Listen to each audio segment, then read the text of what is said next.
Bro, let me ask you something.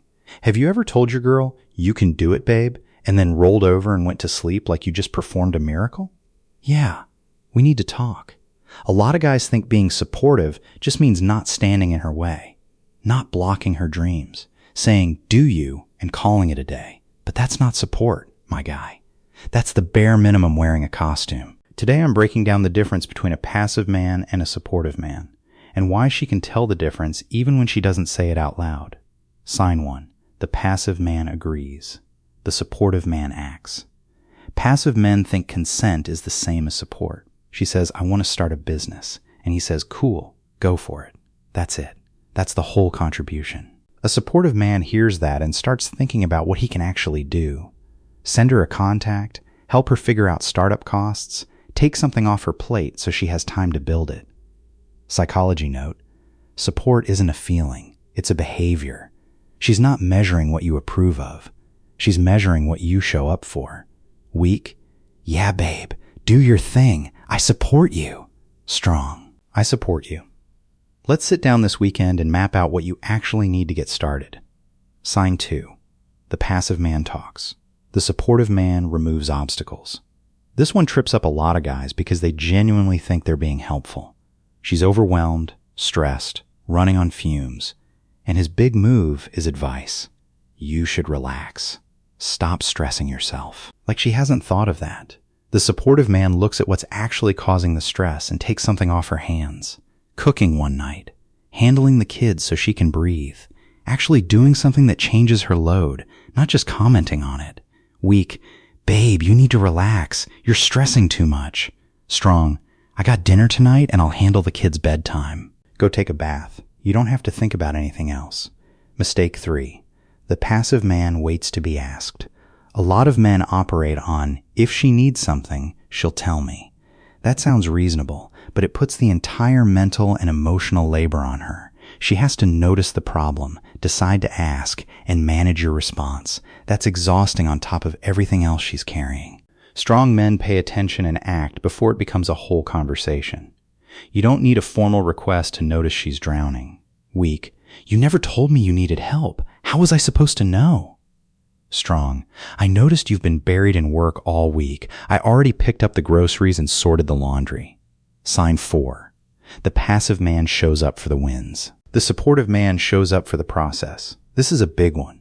Passive men love celebrating after the fact. She got the job, she passed the exam, she landed the client. Now he's clapping, taking pictures, telling everyone how proud he is. But where was he during the sleepless nights? During the self-doubt? During the version of her that wasn't sure she'd make it? The supportive man is in the trenches with her before the win exists. That's what actually builds trust. Weak: "Congrats, babe. I knew you had it," said only after she succeeds. Strong: "Let's go over your interview questions again tonight. I'll help you prep." Rule 5. The passive man gives permission. The supportive man gives resources. You can do it costs nothing. Anybody can say that. What actually moves the needle is when you put something behind the words. Time, money, effort, connections. Permission without resources is just cheap talk dressed up as encouragement.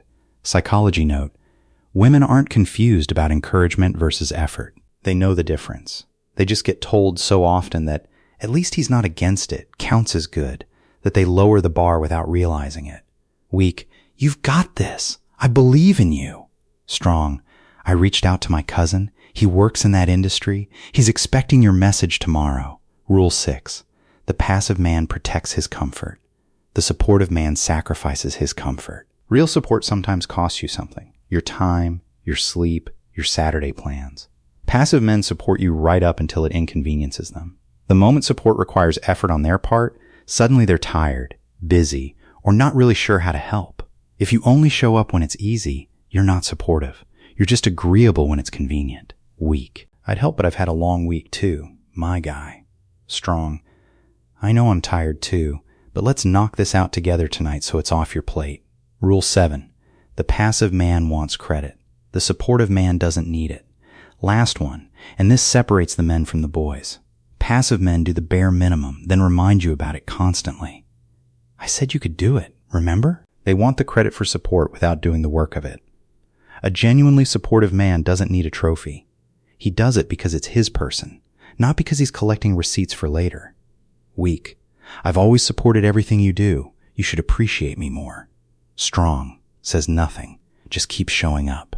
Look, bro, being passive feels like support because it's easy and it doesn't cost you anything. But easy isn't what builds a strong woman's trust in you. Action does. If you recognize yourself in more than 2 of these, don't get defensive. Get better. That's what this channel is for. Drop a comment. Which one of these hit closest to home for you? Hit like if you needed to hear this. And subscribe, because next week we're talking about the biggest mistake men make when a woman starts pulling away. Stop saying you support her. Start proving it.